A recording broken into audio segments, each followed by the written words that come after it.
Tippin event, was it recorded? It was. Yes. They're going to post it. Who's posting it? Tippin? Lattice, yeah. Awesome. If they have not already, they will be. The two start the dog. Oscar's coming. Okay. I lost my joke. I'm so bummed. Okay. On that note, let's get started. So we have agenda here. Talk about the NYC event. Pollen's grant program is live. We'll give an update on that. Bumblebee issues. Launching the public API. Botanist updates. Roadmap and Q&A. As always, feel free to ask questions in the chat or live if you want to hear your beautiful voice. We'll go from there. So let's start on New York event. We have Shri who was here. Give us an update. That was awesome. Yeah, I mean, I thought it was a really cool event. We got to meet a ton of people and hear about all these new projects that were coming out.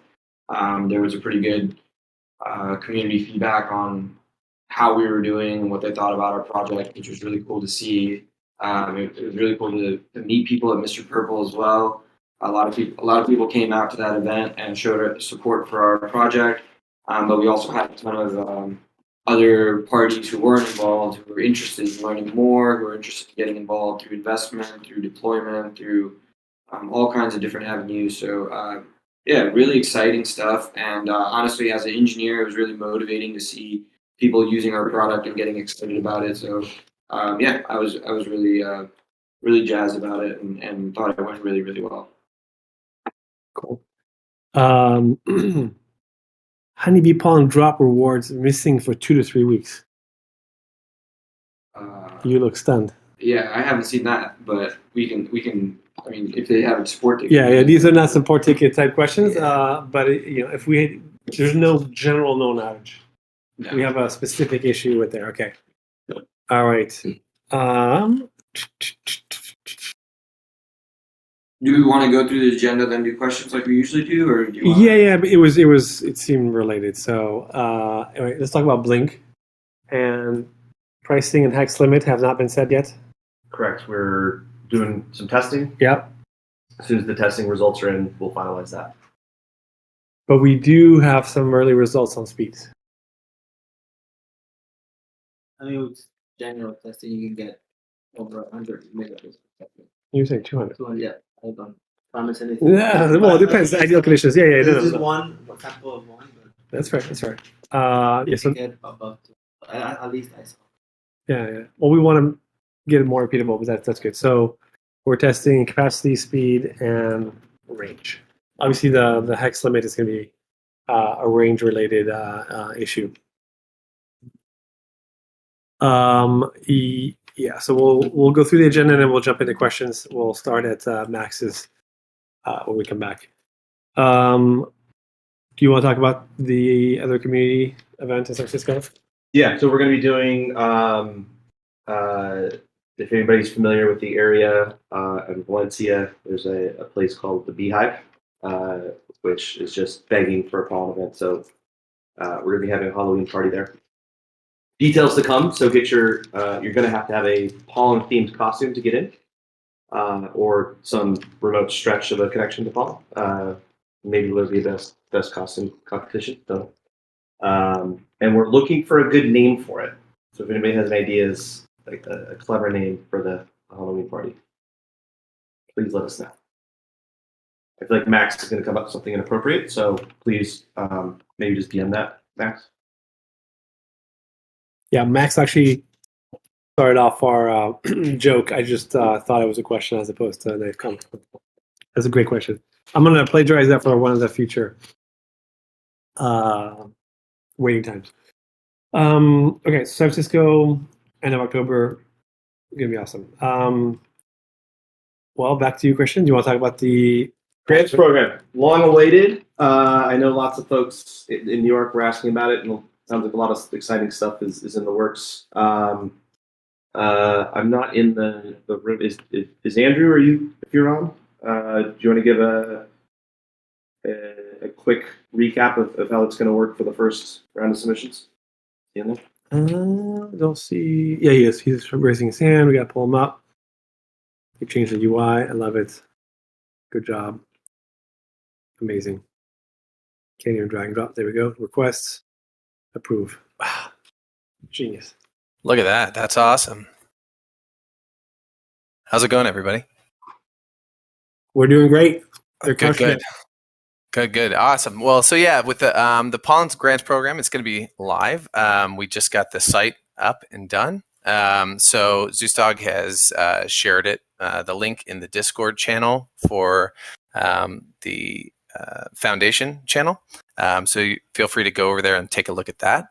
We're going to be doing, we're looking to fund, get as many applications as possible, but the grant amounts are going to be up to around $1 million PCN is like the limit around there.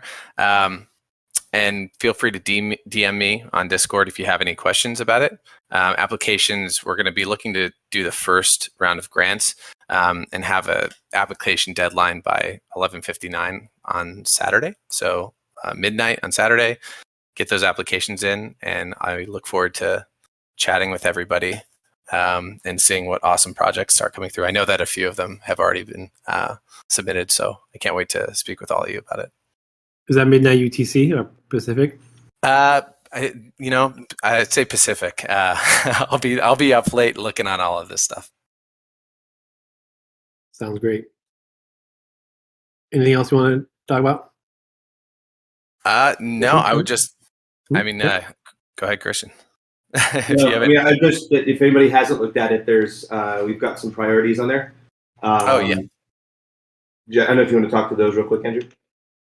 Yeah. So in terms of like priorities, obviously we're looking at a lot of different things, but the biggest things is things to just improve hosting and deployment in general. We're looking for smart contract development in terms of developing smart contracts to convert daily fiat spend to PCN or data credit conversion. We're looking for a bunch of community tools for help with bumblebees, honeybees, flowers, pretty much anything for hosts and clients as well. We're also looking for like new use cases. So if people have ideas to bring mobile coverage to offer like specific benefits to the public, whether that be low income, rural, or K-12 schools, libraries, etc. Any types of infrastructure projects like that, we're looking into funding that type of stuff, as well as if this isn't something that you're able to do and you just know a lot about the process, education and awareness. We're looking at anything that teaches people about pollen, how to get involved, videos, animations, that sort of thing. Feel free, like I said, put those applications in there. And then basically from there, I'll be reviewing a lot of these things, reaching out for meetings and chatting with you and all the other grantees on a one-to-one basis to align you on the entire process. And then that'll go to a vote with the committee. And from there, it'll be really great to see all the different grantees come through. And then we get the fun part and to see you build. So if you have any questions, please reach out. Feel free to message me. I've got a Calendly link that I can post in the grants program as well. You can set up a meeting, and if you have anything, just please feel free to reach out. And that was a little Easter egg, the first one he mentioned for exciting stuff that Anthony's gonna talk about later. There's a question about how many grants we're gonna approve. We're not putting a hard cap on it. We're thinking 3 for example, but that's not necessarily 3. It could be more. Could stagger them. Yeah, I think it all depends, right? I mean, it depends on the type of stuff that comes through. And, obviously we don't want to put a hard cap, and just if we get, a bunch of great, projects that are doable, we don't want to hard cap it, but, 3 is what we're looking for. But we obviously it just depends on size and scope of all the different projects. We don't want to limit it to any one number. That makes sense. Yeah, a little preview on getting the smart data, smart contracts for data credits, fiat onboarding, and so forth. Do you want to give a little more flavor on? Oh, you want to Yeah, do it. steal the thunder? I'm still there. Preview. We haven't made it any secret that getting paid data through the network is our highest priority. Without that, this isn't a viable commercial project. So we're still working very hard on that, and we're aiming to have paid data flowing through the network by the end of the year. I know folks keep asking about timing. We feel comfortable saying that's our goal right now. And there's a lot of things in the works that we're working on in parallel to try to get there. So hence the need for the smart contract to start daily conversions to from fiat to PCN and ensure there's a clearing price, et cetera, et cetera. Yeah, why don't you give a little more detail? Because I think that smart contracts are a little broad on what you're looking for. You're looking for a specific implementation. I mean, I'm leading you on here. Yeah. So the way that we're currently thinking about it is Pollen Opco can't really be the entity doing the conversion.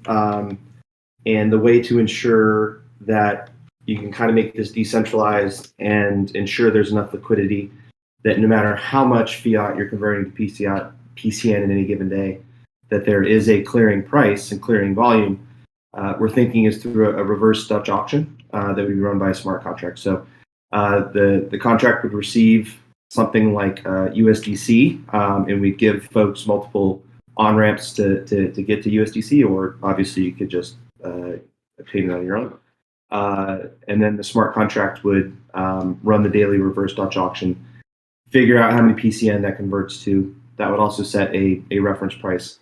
And then the PCN would be sent into the foundation for conversion into data credits.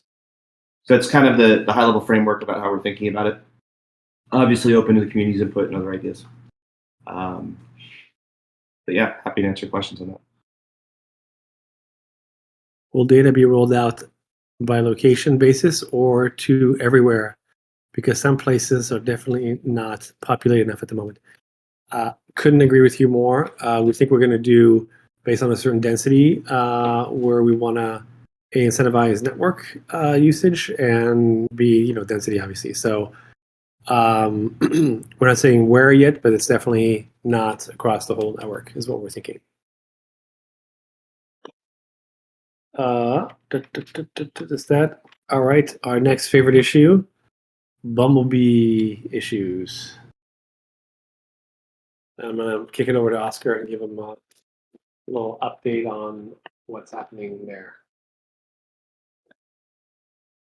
So this problem, I think, has been showing up. I think you guys have been showing up with the black bumblebees versus the white bumblebees. Inherently, there's no difference between the software, but the difference in the power electronics inside them. And we have a few. It's not just black versus white. There's some good whites and some good blacks. Yeah, but it's like the software is the same. It's just the electronics are different. Yeah, but the color of the bumblebee housing does not dictate the electronics on the inside. Most of the black ones have the old electronics. Most of the white ones have the old electronics. On the most part, yes, yeah, but not all. No, yeah. The Founders Edition is the same board as the black bumblebees. The newer Emergence white bumblebees are a new power electronics. Usually, if you got them recently, they're the new power electronics. Yeah. So it seems that sometimes the modem is not powering on correctly. So that's why it will never attach. So I've been playing around with some, but I have not found the source of the button. Says you're cutting in and out. No.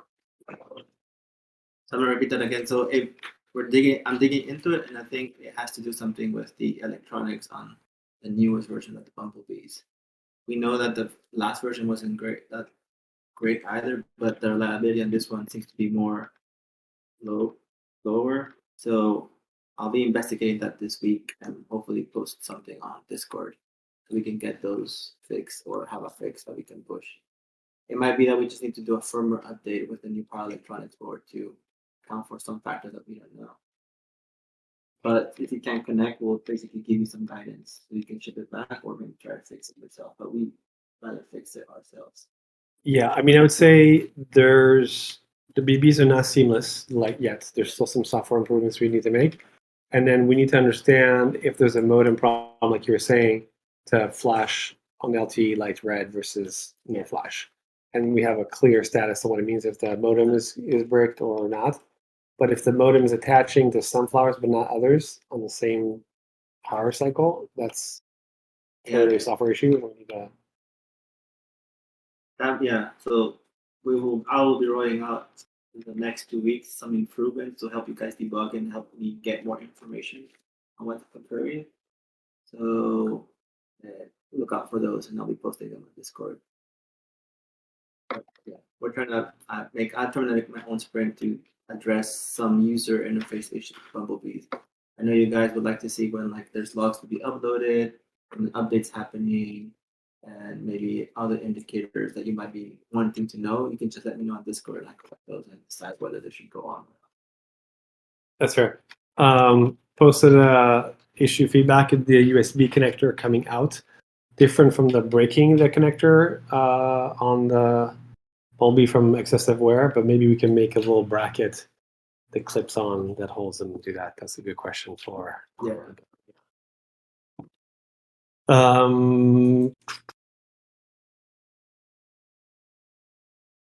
Yeah, we will also be releasing some, I think, with to Josh's some material so you can better interpret what the lights are saying. Because I think that got lost in translation since we launched.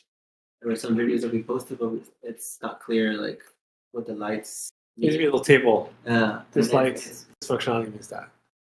But we know that there's like some rumors of what they mean, but it's not exactly from the source. That's us. So we'll post that too. Are you going to follow up with Josh on it? Yeah, we need to post on the docs. We do that this week. Feels like that's an easy. Because I'll be changing them for updates and such things. So we're gonna put some more love into BBs this month. So Yeah, we've also got a BB quality is pretty bad. We have LEDs falling off the board. We've been going back and forth with the board house who's been manufacturing these, and we've been pretty upset. They're like months late on the manufacturing, even though we gave them all the components. Some of the components started backwards. We're very frustrated with that, and we have a new board house selected for the next set, which hopefully will be a lot better. We're happy to shame the board house manufacturer once we're done with getting the supply that we ordered from them. It's not about shaming; it's about helping them improve their quality and getting better. But we appreciate all the feedback and all the requests. The more feedback we get from you, the better it is. We can prioritize and focus on fixing and making things better. So that's very helpful. Public. So next, that's all now. That's the only updates on the BBs you have there. Yeah. And so we think this week we'll push out the charts to help people understand what's going on with them. Okay. yeah, hopefully we can figure out which issues are attachment issues, which is on our backend, and what issues are board issues. We can. We'll see which ones. Yeah, hardware and which ones software. Yeah. So to Colt, general, like if you have a problem, support ticket is your specific way to get that. If you have feedback, like we would like to see the following, like can we get a clip for holding the USB connector in so it doesn't fall off, or it would be nice to have.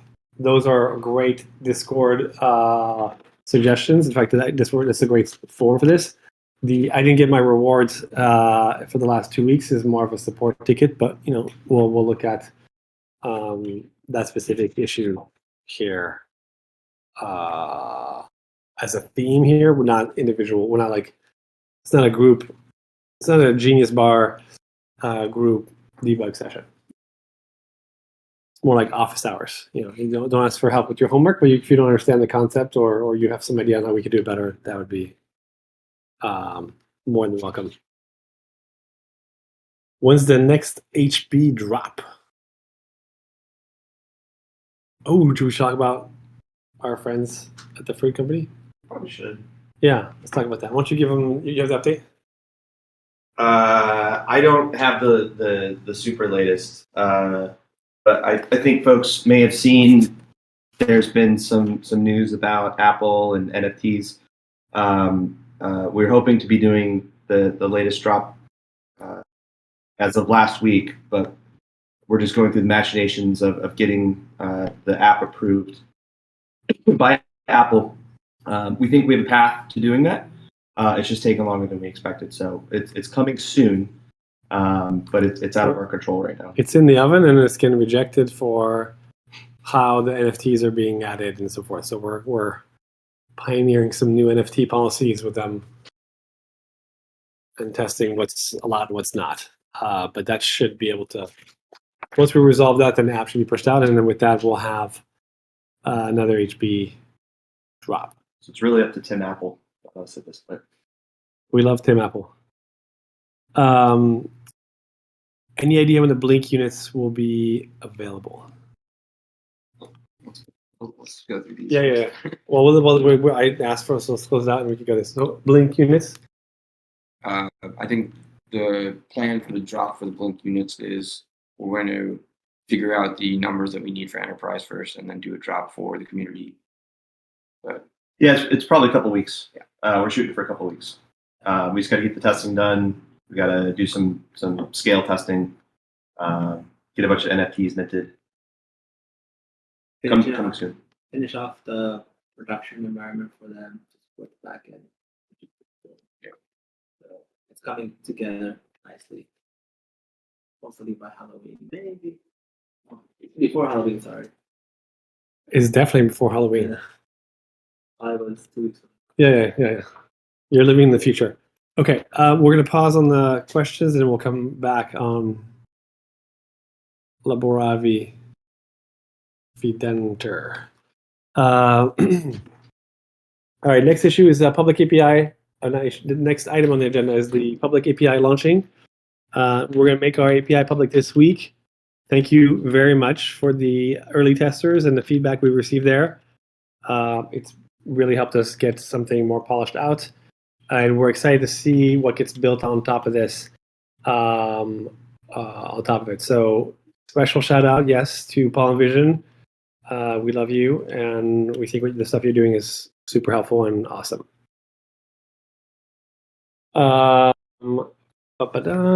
So that's API. Botanist updates? Yeah, so recently we added a SaaS status to the botanist. So now you can use your botanist URL to see if your SaaS status has been accepted, and it will change from the warning yield sign to the green check if your SaaS is enabled and properly registered. So that was an improvement that people were asking for, to see more granular updates on whether SaaS is working or not. So that will happen now, and we're also working on a email flow to get more information to you guys about the SaaS registration process. So we will, in the next couple of weeks, roll out an email flow where you will get a email for when you submit your SaaS registration form, for when the CPI enters it into the SaaS, and for when you are good to go for the SaaS registration portion. So expect that in the next couple of weeks, and once we get that flow kind of smoothed out, you guys should be seeing more updates on that. Along with that, the botanist will continue to evolve into a full-on device management type tool. Right now, it's really only for first-time user experience or first-time setup. I know a lot of people have been asking for a more continuous feedback from the botanist in terms of being able to check it more often and see the status update real time. We have made some of those improvements. We've also changed the QR codes. That's going to happen either today or tomorrow, where the QR codes will no longer redirect to SoulScan. They'll always redirect to botanist. So you'll always see the statuses, and then there'll be a link in the botanist page that will allow you to go to SoulScan. If the NFT is already signed, you'll see your NFT name and art in the botanist itself, but you can always go to SoulScan to see the on-chain information. We will also start to introduce a login flow. So our idea is that you can use your wallet to connect to the botanist, and by connecting your wallet to the botanist, via the Phantom or Soulflare apps, web apps for now, you will be able to see the status of all the devices you own in that wallet. And because that will require you to actually have the wallet, in your possession, we are willing to unlock more troubleshooting and more data flow of information to that person or through that process.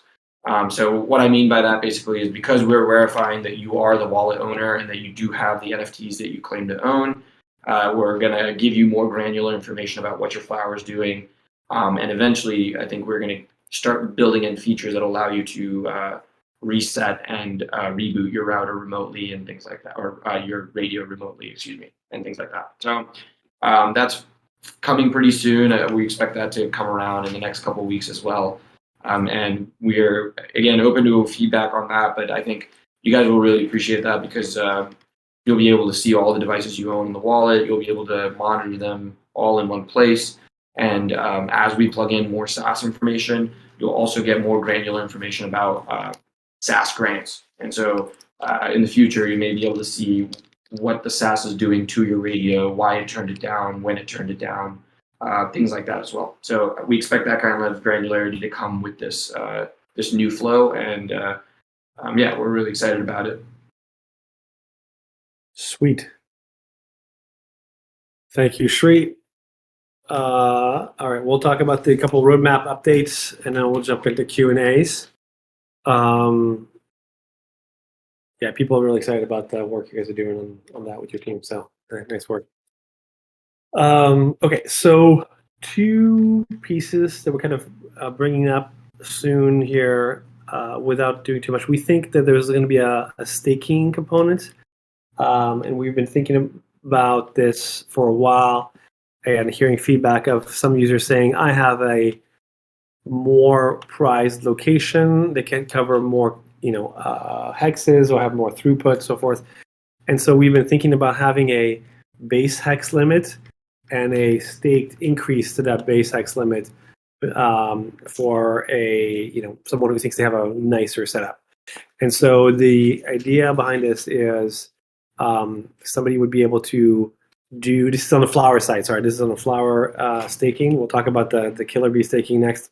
And so folks are saying they can have flower locations in building tops that are really difficult to do versus somebody just putting in their ground level floor window. They think they can get more coverage than is being spec'd out of the box. So we want to empower people to do that, but do it in a audible, checkable way.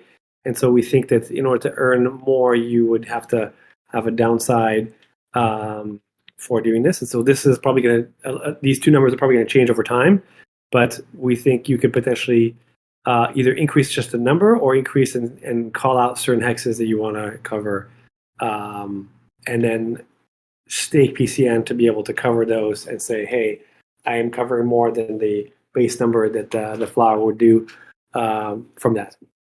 We don't know what the amount of staking is going to be yet, and we don't know what the amount of extra increase. So we're bringing this proposal up for feedback from the community to see if they like this, or if you guys like this, or if you think there's a better way to do that. But this would basically kind of align the growth of the network with the staking, as opposed to just like earning a percentage on something, which I think is not what we want to do. We want to do where we're incentivizing better flowers and better locations and growing from there. Because we do see, in terms of the logs when we drive around, there are certain flowers that we see more often than others, and clearly those were professionally done and well set up, and we would want to have them be rewarded more for it rather than somebody that has GPS drift on their bumblebee going from there. So that's our thoughts there. We'll let you guys think through that. The other one is we want to get this network working, and so we want to get data payments going. We think by the end of the year it's right. We think we need a smart contract for folks onboarding, dollars/USDC in exchange for PCN, and then PCN being exchanged for data credits. and then data credits, being consumed on the network. So, like Christian said, I think this is a key part of the network. That's how we make it worthwhile for everybody's efforts to do this. So, loving feedback on that, and that's kind of our official agenda end. And then we'll turn over to Q&A for now. So I'm going to go. Sorry, go outside. Back up real quick. Search on the Explorer. Okay. There was 2 or 3 questions up top that we haven't gotten to. All right.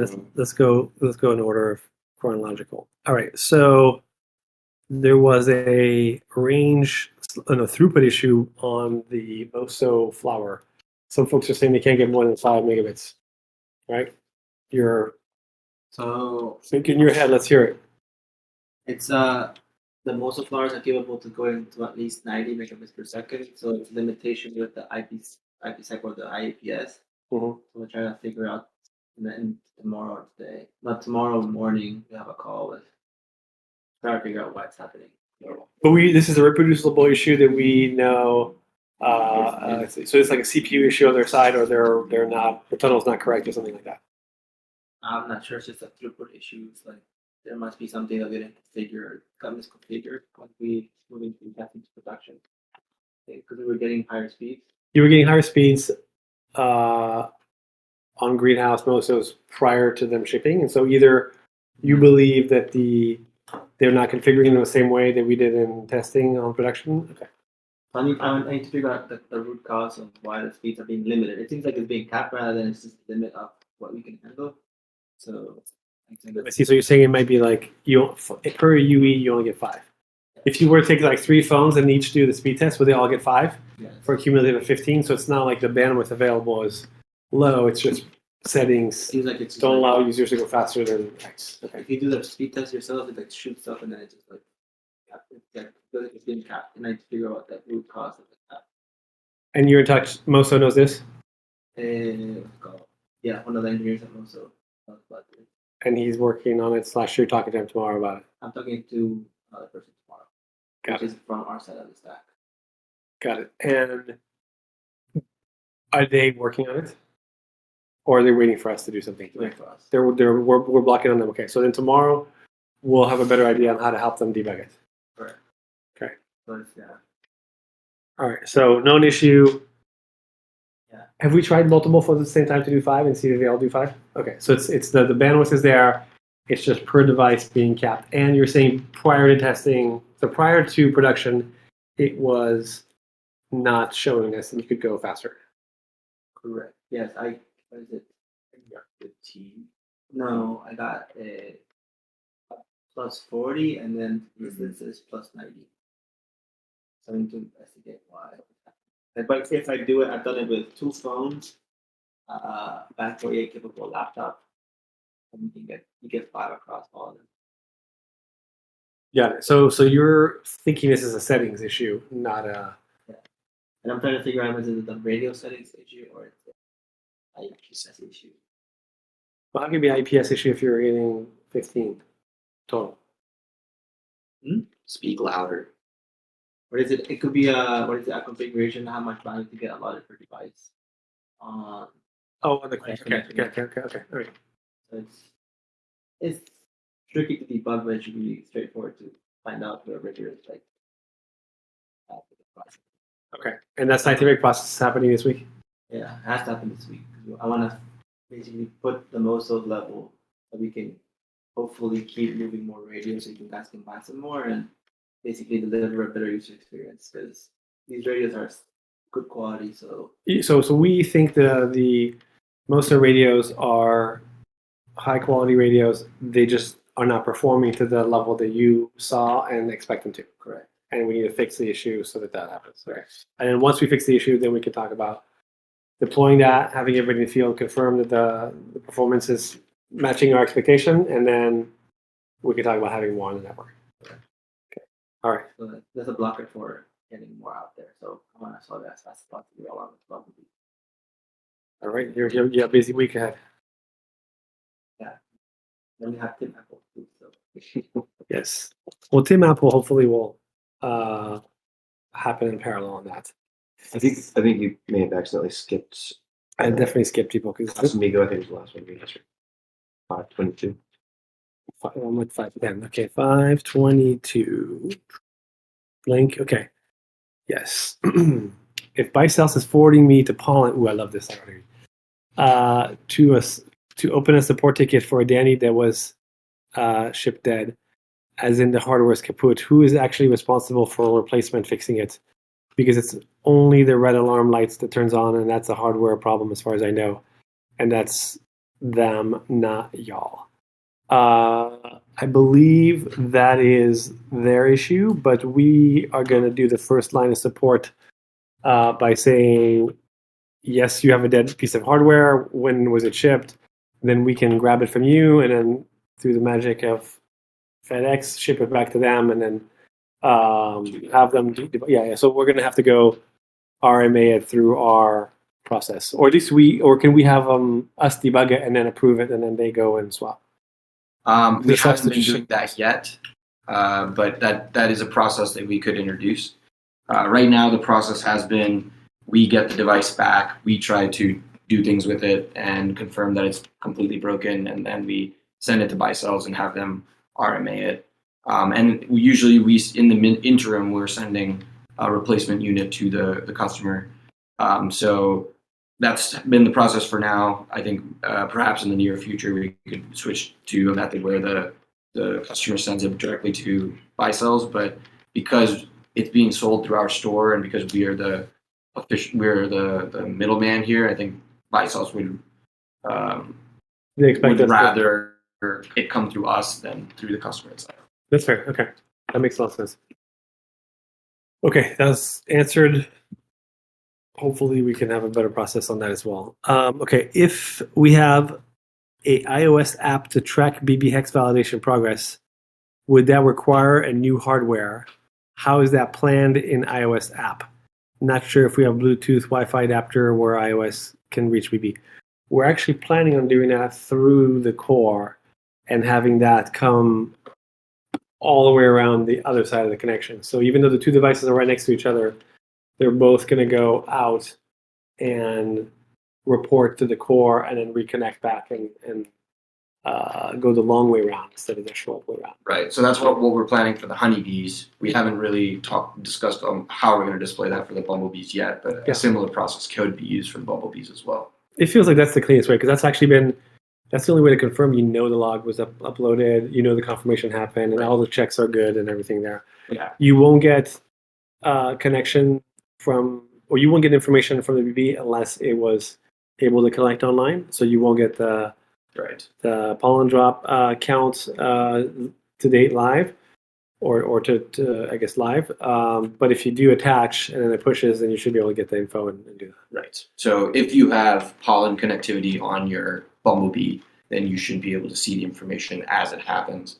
But if you don't have the connectivity, it will not show you the information until you have connectivity, upload the log successfully, go through our processing. Again, this is still future facing because we don't have this infrastructure and software in place to do real time processing. And we're doing it yet. We're doing it for the HB log first. We're doing it for the honeybees first, correct? But the concept of how that will work is the same. It's the same. Through the same. So the honeybee app potentially will have a bumblebee tab that would allow you to see what's happening, or maybe it's just through the pollen app that you'll see all this So stuff. that's Yeah, It makes sense more on the pollen app. it does make sense. where you can put the bumblebees in one track and then. Hold on, wait. You gotta see. For some reason the microphone doesn't like you, so you gotta. Oh, so ideally we'll have maybe another app or into Honeybee app where you can basically see live when your BB crosses a hex and you'll get that notification. And I think that will be a lot more fun to validate. Just right now blindly just hoping you get the hex. Yeah. So we'll build some software in the backend for that to happen in the future. Because for us, it's also a good thing to reduce our amount of support tickets about you asking about what hex is, just giving you the information real time. And that will be a win-win for everyone. Yeah. And it'll be addictive too. So get ready. Any other questions? Oh yeah, there's a lot. Hey, oh, gosh. The macro environment is rough and is getting shakier. How is pollen planning to survive the next 12 to 18 months? I mean, realistically, Bunkers, guys. It's the new NFT of the future. I was just gonna say, I mean, like, keep rolling out, keep working hard. Like, we can't do anything to really control the macro environment, but we can keep innovating on our product and keep making it better and better. And I kept harping on this in New York, but I'll keep saying it now. It's like we're not worried about what the price of our token is going to be, right? We're worried about making the network usable, and so we realize the price of the token is going to be valuable because the network is valuable. And so, the macroeconomics of crypto right now, yeah, they don't look great, but I don't think we're worried about where that is going to go because we feel like we're bringing real world value through our project, and that's what will drive the price of our token. I think there's a Steve Ballmer meme here about like it's not developers. It's network coverage, or density. Density is probably better than the network coverage. Yeah. I'll say a couple things and then you can close it out here. My view, macro environment, 12, 18 months. I mean, we have the funding to get through that and beyond.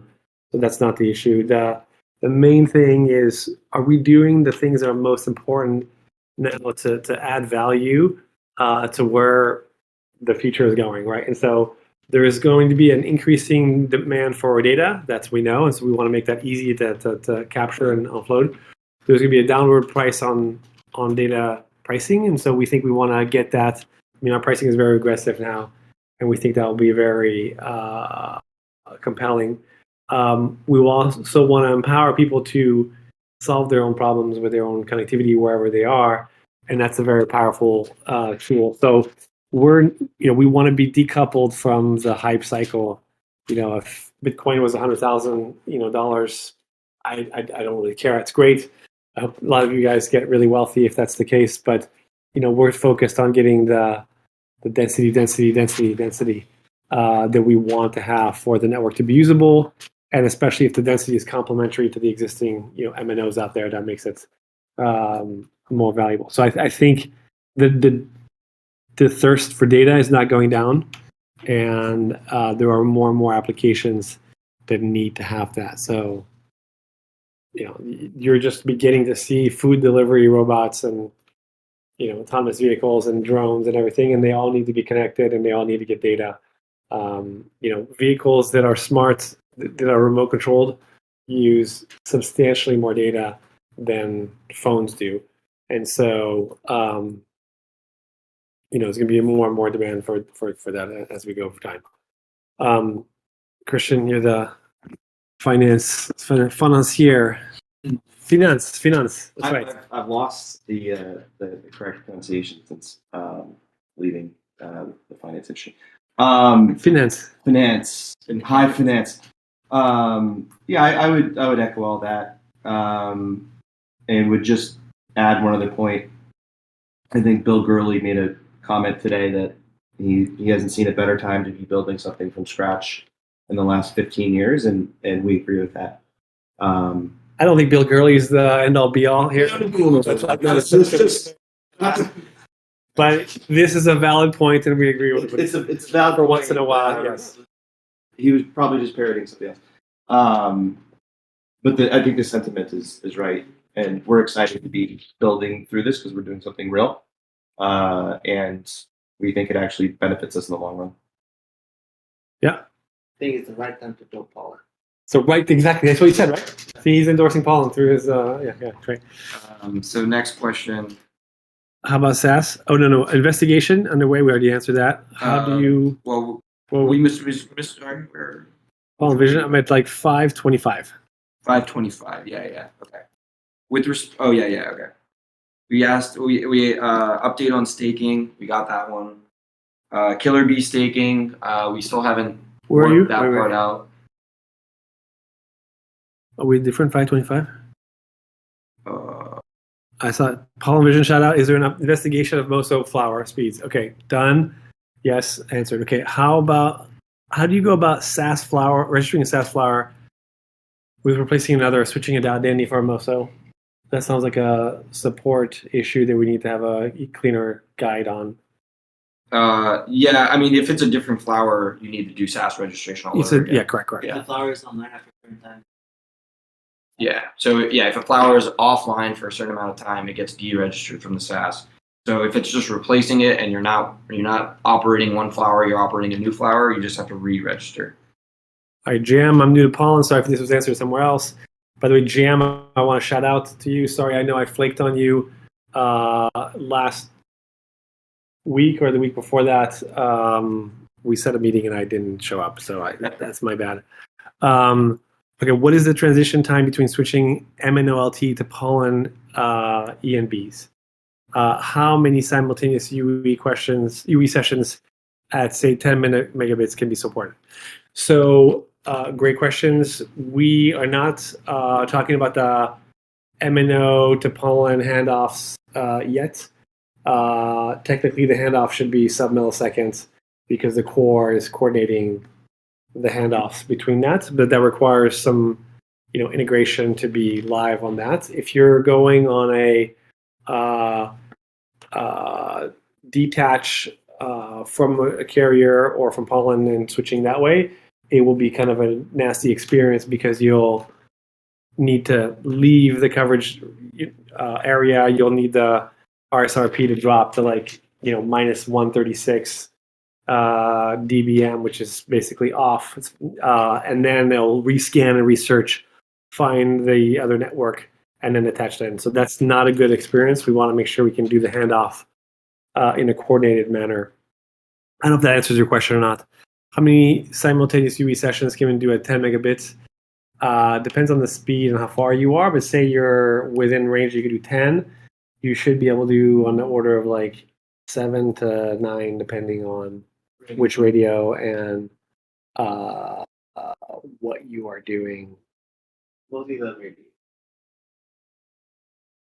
Yeah. So we believe, Quality of your.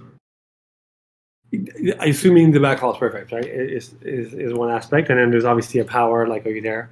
I thought we could do maybe twice that on the blinks because of the higher number of 20 megahertz channels that it's aggregating at the same time.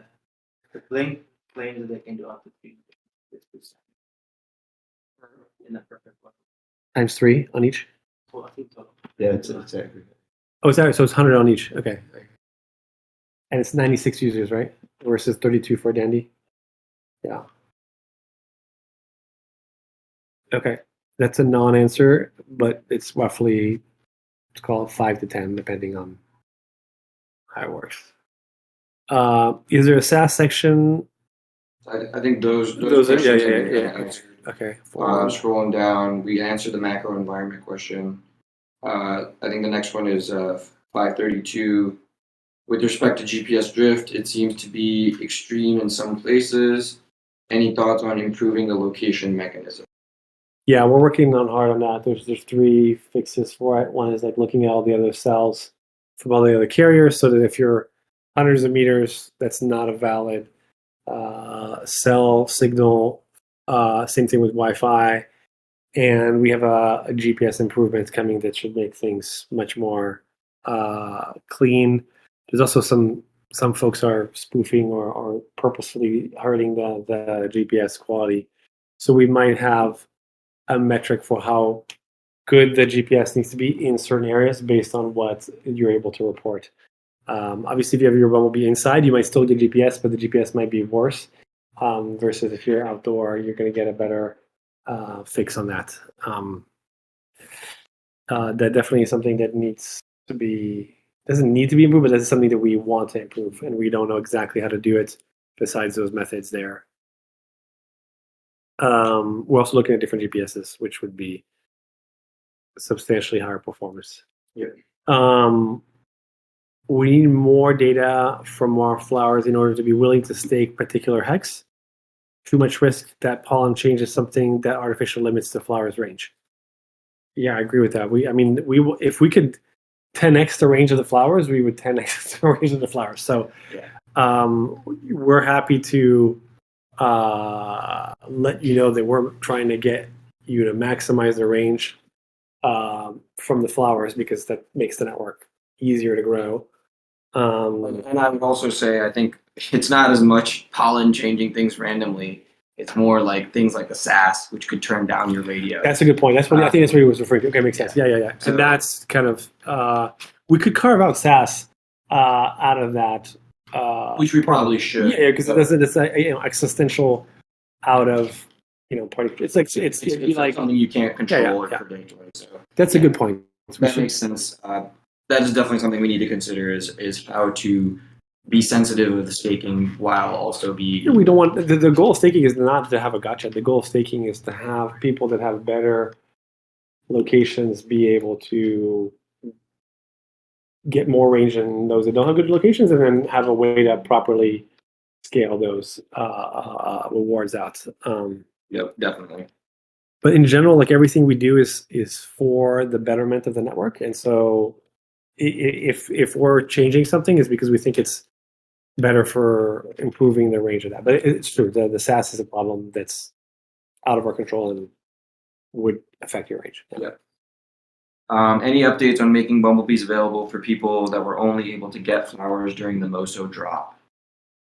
Yeah, I think anybody that doesn't have a bumblebee, we want to be able to give them a earlier account of getting them, because that's a great way to, otherwise they were kind of hamstrung and they're not mapping the network as well as we could. Yeah, so I guess that's code for expect a BB drop soon.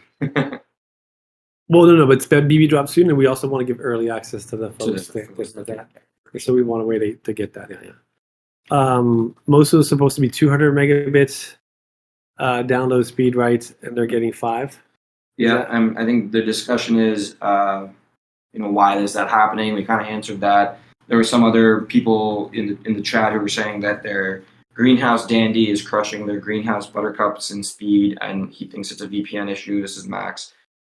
It might be. Not crushing what? The greenhouse dandy is crushing the greenhouse buttercup in speed with the same backhaul. No, non-greenhouse Moso. Buttercup. Non-greenhouse buttercup. Yeah, I read that wrong. Sorry. Greenhouse dandy is crushing my non-greenhouse buttercup. Because the issue that the dandelion is actually locally, the non-greenhouse buttercups are still going to this IPS. So there's some loss. Well, crushing is a big word. Yeah. So then what's the data? Well, yeah. What's the difference? Let's hear the speed differences there. But that is possible. Yeah, that makes sense. Because it's local, except because they have the bug, which we're getting the update on that. We're still getting a fix this month, right? They have. Yeah. So He said it's a 10x speed difference on the same backhaul. So no bueno. probably something having to do with IEPS limiting that, maybe. Something we may have to investigate. No, we definitely investigate that. That's bad. We'll investigate. Yeah. Okay. How many? So, any updates on the radio handoffs for bumblebees? So we've done handoffs. I think that's what he's asking about, right? So how do we hand off so to have a continuous? We think that's actually a really good metric for the network health, and we purposely turned that off on all of the existing deploy flower, but in testing we have that turned on, and we're seeing some, but not perfect handoffs between flowers, so that you're able to go from one to the flower to the next without losing your session and having it work as if you were on the same one. That's a pretty key feature that we've been working on. That's not gonna make anybody's life better, but it's gonna make all the users of the network better, because that's what we want to have. So that's coming soon. We talked about the bike sales from our Yeah. Why all the love for iOS is because that's what the devs know. What is it? Why all the love for iOS is it because that's what the devs know. It was the quickest. No, it's where the high-end users use. That's where the money's at. Most of the CVRS available phones are Apple phones. The Android phones are catching up. But Wait. basically every phone. The microphone doesn't like your voice, so you gotta speak up. Every Apple phone since the iPhone 11 has CVR support, and the CVR support for Android has been reset, and also eSIM support is lagging on that. So iOS is the best platform to do the adoption of CBRS currently. I would say eSIM on iPhone is the Best. requirements right Yeah. now. You can't even buy a phone. I mean, maybe Yeah, almost Android phones, the QR code scanning sucks and it's not seamless. So it's not ready yet for mass adoption. It's getting there slowly, but we know that we can get more data about network coverage out of Android, so it's definitely an upper path. there's something coming. Yeah. But we do it in iOS first because that's where the real users are going to be at. Will there be self coverage in the bunker? Obviously, like, come on, that's like the pollen bunker is going to be amazing. Do you guys have runway to keep scaling? Yeah, that's what we mean by having that. I don't know what by scaling means. We're not going to like cache on fire, but we're going to be keeping deploying and adding features that grow the network. Great locations for large flowers provide great coverage. Cannot be acquired for rev share in an unknown token. It's a bit of a chicken and egg. Why should I spend $1,000 a month, sign leases, provide insurance to rent a roof to host flowers when we can't properly cover operating costs, let alone the initial capex? Yeah, I mean, maybe that's not the right time to deploy in that location. So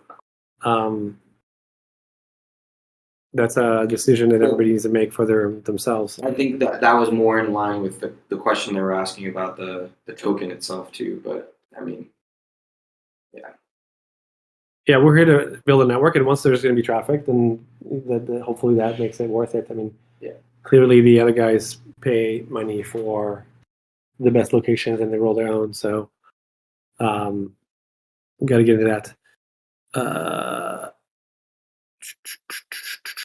Okay, what does the Helium MVNO announcement mean for Pollen?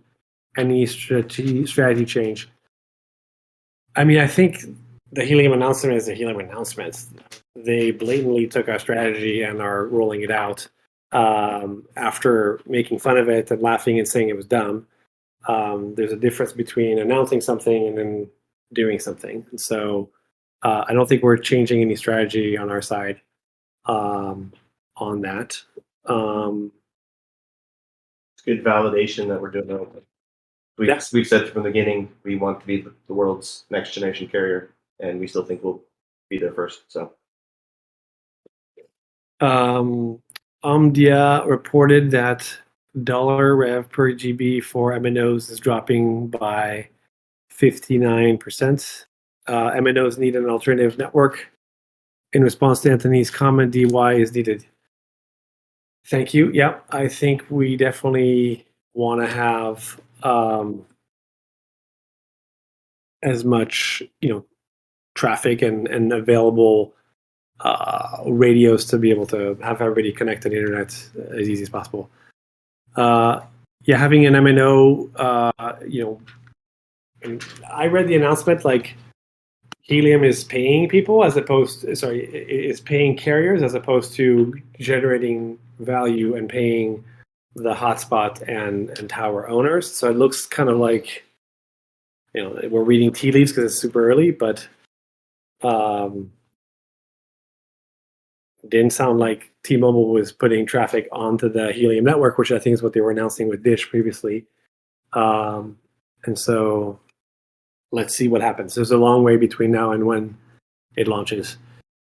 Again, I think it's good for the entire industry for people to be advancing here, and we want that to happen in general. But it's interesting to have them come and outright say this is the wrong strategy and then actually deploy it themselves. Okay. To emphasize the point, it's a good thing. It's great. I think it's there's 3 MNOs. There's room for multiple. So it's validation that it's a good strategy. That wasn't like a knock on them. It's a good thing that we're on something. It's good to follow. They are just an MVNO on a TMO wholesalers with anyone, but parent did invest in them. Yep. If my GH Dandy is not SaaS registered, that could be messing with the coverage. I think we need to look at that. I mean, I think do the Dandies get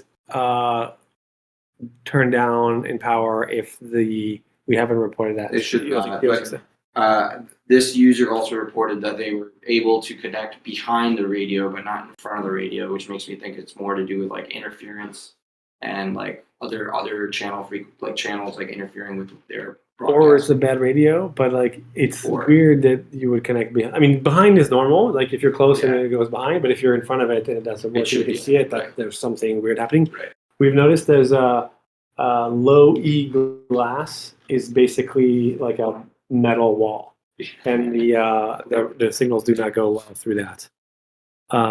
Should we be submitting names of our MOSA flowers if they're affected by the issue, or can we expect it's fixed push automatically? What?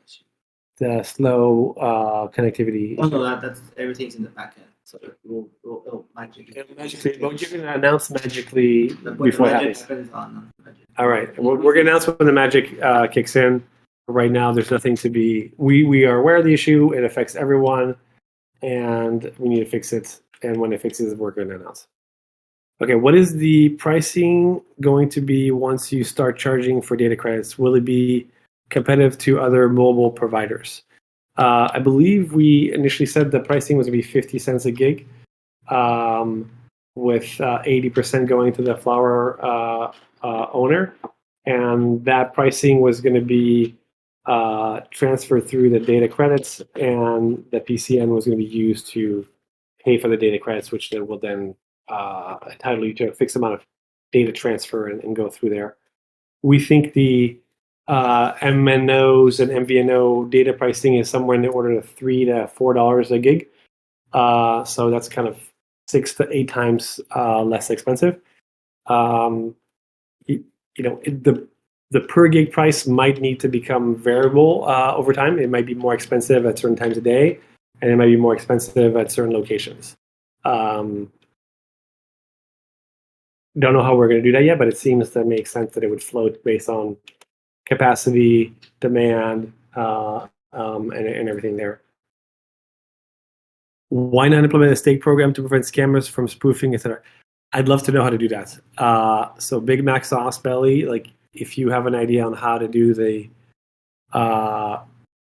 way to prevent scammers by doing staking, I think that's a great usage for staking. Well, and just to elaborate, we were talking about using staking to potentially allow folks to unlock more hexes.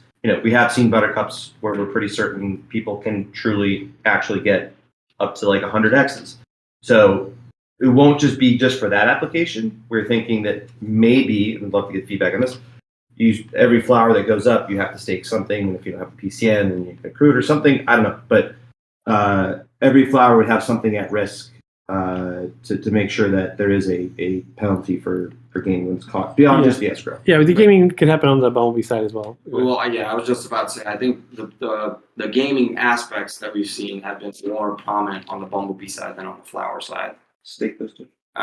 So yeah, I mean maybe, but potentially stake those two. But like we would need some kind of mechanism to incentivize anti-gaming on the Bumblebees as well. Okay. When do we expect Blink radios to go on sale? Hopefully Soon? a couple weeks. Couple weeks, okay. Trying to get my own coverage as possible. See real coverage with this crazy drift. Yep, we agree. 100 down versus 10 down. That's bad. Sim only. Nothing on issues with GH dandies. There's been quite a few of us experiencing issues over the last 3 to 4 days. I think what I would say is support tickets, guys. Like we that's the only real avenue we have to have a clear understanding of what the problems are. We haven't seen many support tickets on the Greenhouse Dandy side yet. So if you do have issues, please submit the support tickets and we'll definitely take a look. Cool. Okay, locations on RevShare is a good unlock. I guess I'll have to disagree with you that's where the high-end users are. Isn't this supposed to be a cheaper network to use? Also, there are way more Android devices than iPhone devices. I think that might be a worldwide number, but we're not saying what's up. Band 48 PBR. Yeah. So let's do a little data-driven decision here. Let's count how many band 48 devices are out there, and then we can see why we're doing iOS first. It's not saying we're not doing Android; we're just starting with iOS on there. The network doesn't. We don't want the network to be cheaper. That's not the objective. We want the network to be better. Cheaper doesn't scale well. This is not the Kia. Maybe I'm going to get in trouble with that. This is not a off-brand, low-quality network. This is intended to be a better superset network than what you can have, because you are able to put radios in places where others can't, and therefore have greater opportunity to get connectivity there. I agree with that. We've also been saying that our data will be cheaper. No, it'll be cheaper too, but like less expensive and better are not mutually exclusive, but we want to focus on the better part. I'd rather have radio connectivity where there is no other radio connectivity than to try to be less expensive in an airport or something like that. I wouldn't read that much. Okay. It looks like Tiger Global on A16 is subsidizing through Nova. I love that. Okay. Maybe interference from helium radios nearby. Possible. Yeah. If they're broadcasting on the same channel and they're not on the SAS, then they're. Yeah. I guess if you have a mix of both in their next block. Yeah, that's fair. Okay. I didn't think about that. Will Legacy Flowers have a conversion plan for GH in botanists and anytime? The answer is yes. We're going to convert everybody to greenhouse ultimately. We don't have an ETA on that, but we know that's really important. The main thing is we want to see that the existing Dandy greenhouse deployments, all the issues get fixed, and then we can transition the gateways from that. And so that's blocking on the buy sells firmware. I think one thing I will say is there is potential for botnets to be unlocked pretty easily for the existing devices. It would be through a QR code that we would send you directly. So we can talk through that, but basically we could potentially show you the botnist portion of the flow just for the legacy devices. But that's not currently supported, but that's something that we could do pretty quickly. So we can talk about that in the future. Yeah, it's great. So +1 on the dynamic pricing, which I think is something the carriers want. They just don't know how to do it. Okay. Can someone drop a link on a per gig price? Most of the data I've seen shows long-term contract set amounts, money with SLA, unlimited offload. Yeah, we'll find you that. Any updates on GC plus sales compatibility, firmware issues? We just talked about that. If I understand what you're looking for, I don't think it's public information. Okay, they're responding there. Staking to a device comes off as a pay for play and scammy just based on the history of crypto. That's a good point. We'll definitely take that into consideration. I mean, the only point I'd make there is it's not like you're earning yield, right? Like it's not like a traditional. That is super sketch in my mind. Like if you're like validating, you're like staking to be a validator of the network. That doesn't seem like legit. Versus my install is physically better than yours, and maybe we should just have everybody stake so that there's a downside to cheating. I could see that. Yeah. And then the amount of staking you put gives you amount of like cap or so. I don't know what the right thing is, but I'd welcome more feedback, Max, on direct thoughts you think could be making it. Oh no, sorry, that's okay. Gaming machines is inevitable one will come up. Yeah. No, we're constantly fighting that.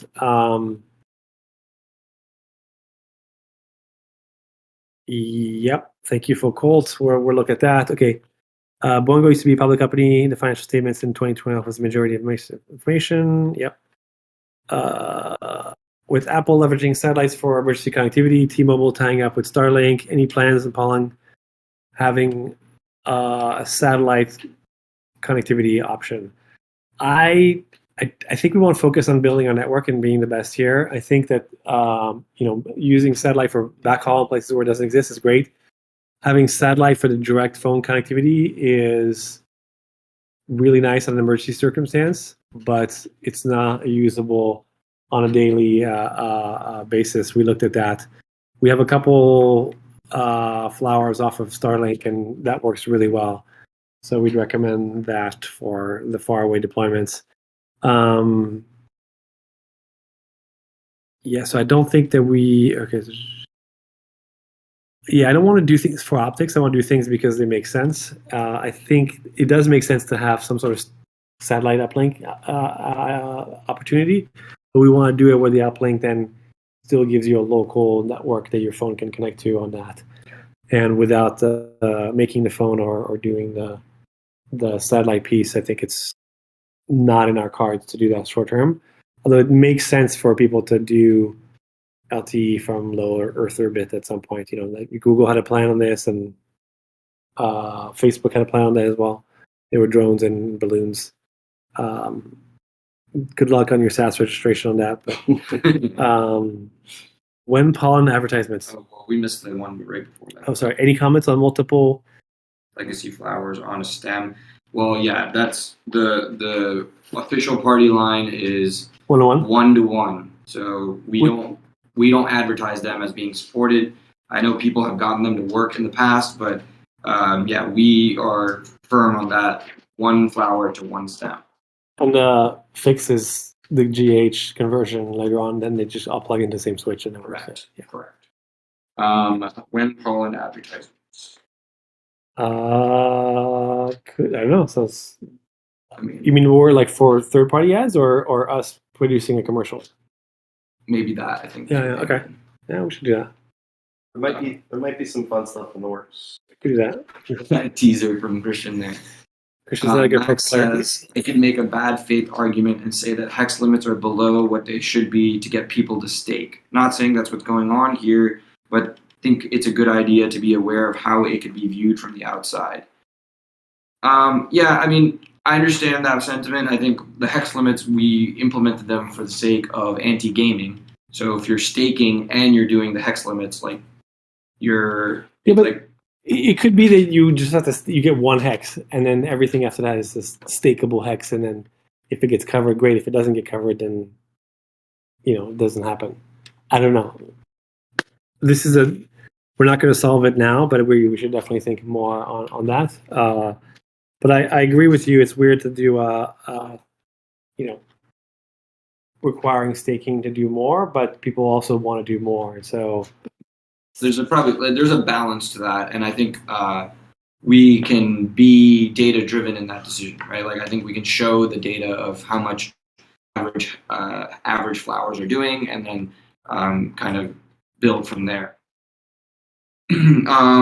Next question: in multiple radio configurations, is there any type of analysis, I think he means, being done so that our radios are not broadcasting over each other? And if so, is it automatic? Yeah, that's what the radios do by default. Okay. That's what the SAS should be. Well, the SAS reports us the frequencies, but it doesn't change the frequencies on the radios themselves, does it? No, but the radios change the frequency. Sure. Not all of our radios are not on the same channel. No, but they say they do it automatically. Yeah, I mean, I know the Blink radios support that. I don't know if the Bicells radios support the automatic channel switching based on. Yeah, I mean, the moral story is like the radios next to each other have different frequencies in order to not jam each other. Otherwise, it doesn't work. Right. And that's the SAS is not coordinating it, but it's guiding you towards getting in that direction. Right. Federated, but not the one you have to pick manually based on. Oh, you pick manually before? Okay. It shows you what the frequency noise looks like, and you can decide what's the best channel based on the information. Federated makes the effort. Yeah. Makes the effort to pick channel with the least amount of interference, but it's not perfect. But we do not actively change the frequency, but we do plan to do that. Well, we're going to do that once we do the handoffs, because then you need to actually just do that. Right. Because we don't want to have who's next to each other, which way they're facing, and how you're going to hop on this one and do Yeah, that. but right now, I'm pretty sure we're not changing the channels automatically on the Bicells radios. Okay, I want to understand more what that means, but let's put a pin for that. Okay. We should definitely have a channel for staking for more hexes or something like that. Or what should we do with staking on pollen? Thank you, Max. That's a great idea. You can use flower staking in an overpopulated area as a way for flowers to compete for the data rewards in the hives. Not bad. Okay. How much time does it take you, Pollen, to get SAS registered flower? I think it happens the same day. Like when we get it, we type it in right away. Yeah, we were working on a slight backlog in the last couple of days, but typically our turnaround is 24 to 48 hours on registering the SAS once we get the form. Yeah, we want to make that faster. Yeah, We should just check it and be like, yes, it's good. The problem now is we only have a few CPIs and we need to probably. We're like 6. Not all of them are working. That's not all we're on. Okay. The locks of the cages broke. They escaped and they went home. Yes. I think there's also requests for information where people send pictures that are not ready to. Ready, yeah. There were some interesting. Yeah. Oh, is that what? Yeah, radios on chairs. But I think that's another thing, right? We realize that you guys are provisioning the radios and then trying to get them to work before you're putting them in the final locations. And I think that's okay. That's why we give you the grace period. But like, you don't want to register the SAS until it's in the final location. And if you can test it and make sure it's working in the final location before you claim your NFT and register the SAS, that would be the most ideal way to do it. Yeah. Yeah. So the phone handoffs are not enabled in the flowers that are in the wild. And yes, in Chicago, your phone or you could be within 2. The expected behavior now is once you've attached to one flower, you'll stay attached to that flower as long as you can, even if there's another flower that's better. With the handoffs, or making that transition to be certain switching levels. Basically, if they both suck, you don't switch. If one of them is better than the other, and you're on the bad one, you switch. There's all kinds of like logic that gets added to that. That's yeah, hysteresis, because otherwise you'd switch back and forth like way more than you would expect. Yeah. So we're currently working on the handoffs and we're testing them. So we plan on like. We had some, last week some really nice like handoff, test demos, but there's still a couple bugs on handing off between different types of flowers and locations and stuff that which we got. Right. We'd rather. I don't think there's a huge need for this right now. We'd rather like polish this and then deliver an awesome product rather than pre-launch. Okay, does that apply to BBs? BBs have the same problem. Yep. And that's going to make the BB validation a lot better.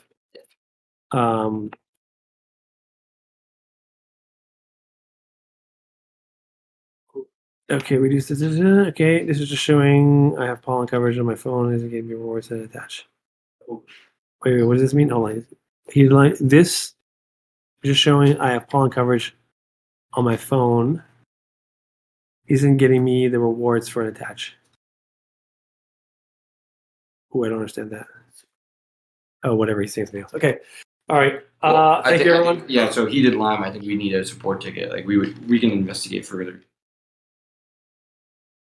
Makes sense. Okay. Any last question? Oh, everybody wants to hear Sierra say something. And Andrew, do you have any closing comments? Oh, Sierra's AFK. I'm not away from my keyboard. Hi, everyone. Everyone wants to hear me say, but thank you so much if you made it out last week to our event. We had a blast meeting you in person and are looking forward to seeing you all at either one of the upcoming industry events or at our community meeting in October. And Sierra for organizing the event was really well organized, very professionally done. Great location, Mr. Purple. Very on brand. Andrew? Yeah, no, I was going to comment on that as well. The event was fantastic. And second, I just wanted to reiterate, I posted my information in the Pollen Grants program. It's pinned to the top. So if you guys have anything you need to contact me in any way, just feel free to reach out again. Sounds good. Thanks, everyone. Enjoy the rest of your week. Have a good one.